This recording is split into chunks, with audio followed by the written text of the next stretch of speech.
आज सकाळी नाश्त्याला काय करणार आहे आम्ही बघा। आज सकाळी नाश्त्याला पोहे केलेत बघा। हे बघा ही पोहे केलेत मस्त बाकी पोहे एकट्याचा। माझा आज रविवार आहे उपवास असल्यामुळं मला इकडं चहा बनवलाय बघा। चहा ठेवलेला आहे इथं शिजत आणि इथं पोहे केलेत। आता मिस्टरांना पोहे देणार आहे। सकाळच्या नाश्त्याला पोहे बनव म्हणला बनवले तर पोहे आता पोहे देणार आहे। या पोहे खायला।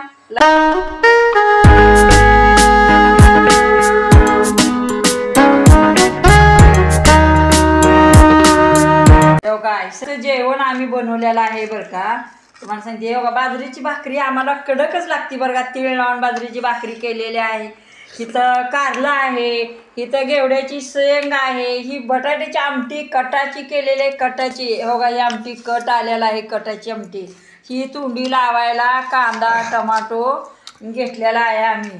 असं तुम्ही आता मिस्टर जेवायला लागले तर तुम्ही असं जेवायला या। मंडळी जेवण करून ना पप्पा आणि मम्मी थेट आलेले आहेत शेतामध्ये। तर मागं बघू शकता हरभरा केलेला आहे।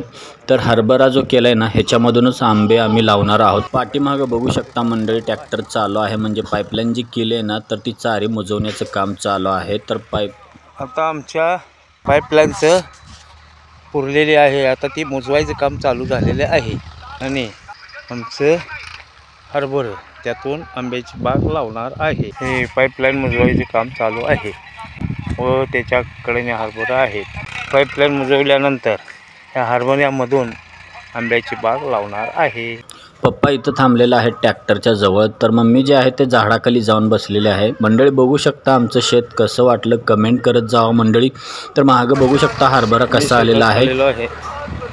आमच्या शेतामध्ये हरभरे लावलेले आहेत, पेरलेले आहेत, अजून लहान आहेत आणि ह्या लहान हरभऱ्यामध्येच पाईपलाईन केलेली आहे आणि ती पाईपलाईन मोजवायचं काम चालू आहे आणि आमच्या शेतातील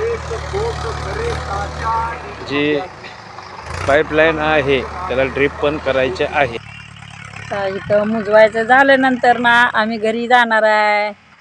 चारी मुजवायसाठी ट्रॅक्टर आलेला आहे त्यामुळं आम्ही इथं येऊन दोघं पण थांबलेला आहे। आता नंतर मुजवायला आता वेळच लागणार आहे, तास 2 तास लगी काय होणार नाही, 2-3 तास तर लागणार आहे बघा। ह्याकडेच त्याकडेला पाईपलाईन केलेलं आहे। एवढा शेतात ट्रॅक्टर आलेला आहे। ट्रॅक्टर आता पाईपलाईन केलेले आहे। आता पाईपलाईननी जर आता ती चारी मुजवून घ्यायला लागले ती ट्रॅक्टरनं।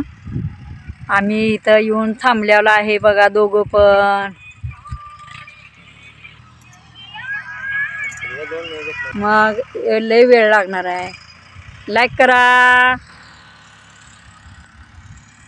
एवढा ही हरभरा हिथं आहे। हिथं आमची लक्ष्मी आहे साधी भाजी लिंबाच्या झाडापाशी मिस्टर बसले ते इथं आणि इथं ट्रॅक्टर आलेला आहे बघा। इथं ट्रॅक्टरनं मुजवायला लागलेलं आहे पाईपलाईनची चारी मुजवून घेऊन आता परत आम्ही घरी जाणार आहे। तोपर्यंत इथंच थांबणार आहे 2-3 तास, तेवढ्या वेळ लागणार, लगी काय होणार नाही। पाईपलाईन आहे वड्या काठापासून पार इकडेच त्याकडेला 14 एकर रान आहे तेवढं पाईपलाईन केलेली आहे आम्ही। आता इथून बघा इथं आले किती अर्धा तास झालं तर अजून थोडं जवळ मुजवते ती, लई वेळ लागणार। मंडळी पप्पा मम्मीचा ब्लॉग कसे वाटतायत कमेंट करा मंडळी। बाय बाय, उद्या भेटूया।